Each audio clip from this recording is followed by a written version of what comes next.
A West Frankfort soldier severely injured in Afghanistan is taking major steps in his recovery. Chaz Ligon has been going through rehab at an Army hospital in Texas for the past 5 months since he nearly lost his life in a roadside bombing. News 3's Kristin Crowley recently visited Ligon in San Antonio and brings us his story. Private First Class Chaz Ligon is now Corporal Chaz Ligon. The promotion came just last month. It's one of many accomplishments the wounded soldier has made since the bombing, but his story doesn't start there. In fact, it goes back more than 10 years when Ligon was just a young boy. When the War on Terror began on September 11th, 2001, future Army Corporal Chaz Ligon was just 10 years old. It touched him that he needed to go and protect our country. Years before, Ligon's mother, Suzanne Wilmore, remembers he had an infatuation with the Army, even dressing up as a soldier for Halloween. Oh, did he ask to be that for Halloween? Yes. And that's actually his gun there. Nearly a decade before he enlisted, Ligon knew what he wanted to do with his life. I wanted to join the Army because my grandpa, he was infantry in the Army, so that made me want to be infantry in the Army. In 2010, that desire became reality. Chaz enlisted with the U.S. Army and spent a tour in Afghanistan. He had several close calls with explosions, but always ended up walking away with just a few scratches or bruises. I was young, and I just had that mindset like, no, it won't happen to me. It won't happen to me. And it happened to me. On December 11th, 2011, Ligon's life changed forever. The last IED, this last one, it's horrible. I remember parts of it. My gunner, he lost his leg. All 3 guys in the back died. My best friend during deployment died. A routine drive turned deadly. The truck Ligon was riding in hit a roadside bomb. We had an anti-tank missile, like a rocket launcher. It was underneath their seat, so when the IED went off, that missile went off too. Ligon lost his left leg, broke his right leg in half, suffered serious burns, and a traumatic brain injury. At that point, we didn't know if Chaz was even going to make it. His mother rushed to meet her son at Fort Sam Houston in San Antonio. He finally stabilized. Doctors expected a long and painful recovery and predicted it would take nearly a year for him to get back on his feet.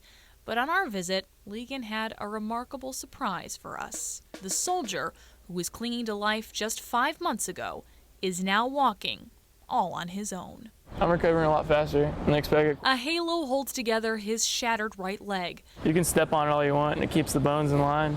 Like the bones will not leave. Burns and wounds to his flesh have now turned to scars. I can keep this stuff on my face, kind of as like a badge of honor, like I didn't want to get it removed, but I gotta get this stuff removed off my hand. And a prosthetic left leg is now a part of him. It's really comfortable. It's molded to my leg, so it's not just like a prosthetic, it's molded, it's custom made for me. Last March, his mother had to leave Chaz's side to return to work.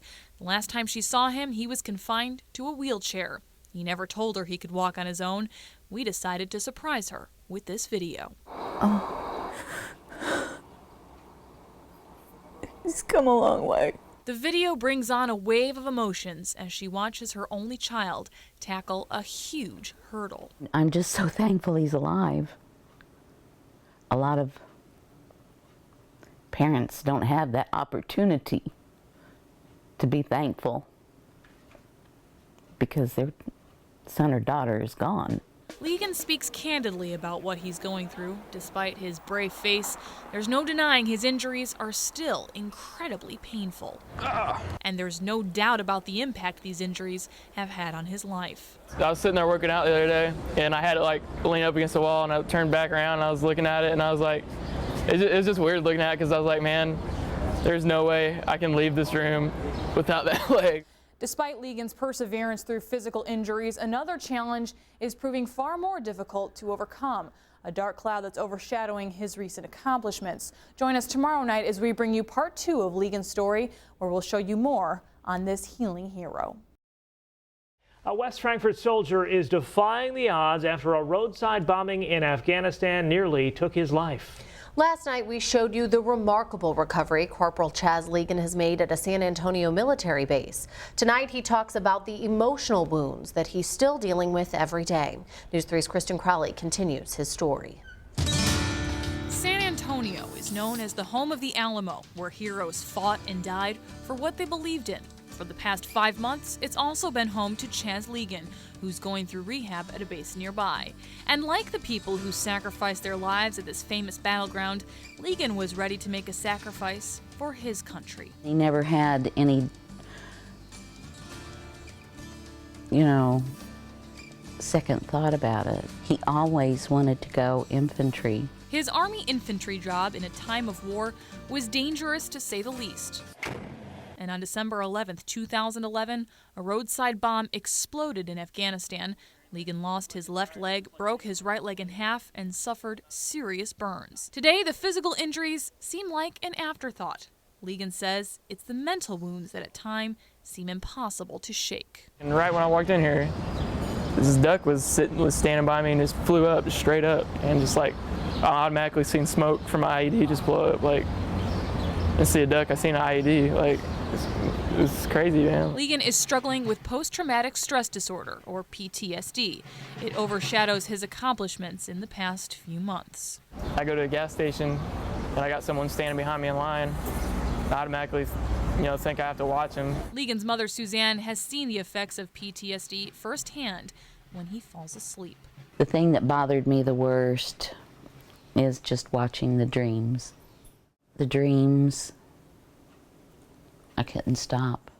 One of the symptoms of post-traumatic stress disorder is hypervigilance. It's arousal, it's alertness. It's when the brain is saying, I have to flee or I have to fight. PTSD expert Linda Summer says Ligon's reactions are typical for a combat veteran, and when it comes to treating it, time is of the essence. Once PTSD has been in place for a year or longer, it's much more difficult to treat. Ligon is getting treatment. I built up a trust with my psychologist and my therapist to be able to talk to him. And if I didn't, I know I'd be so much more worse than I usually am. But he admits he has a long way to go. I feel like I can keep my composure pretty good, but sometimes you just gotta let go. The Army denied our request to interview Ligon on base. Officials told us that given his horrific experience, he just wasn't ready to talk.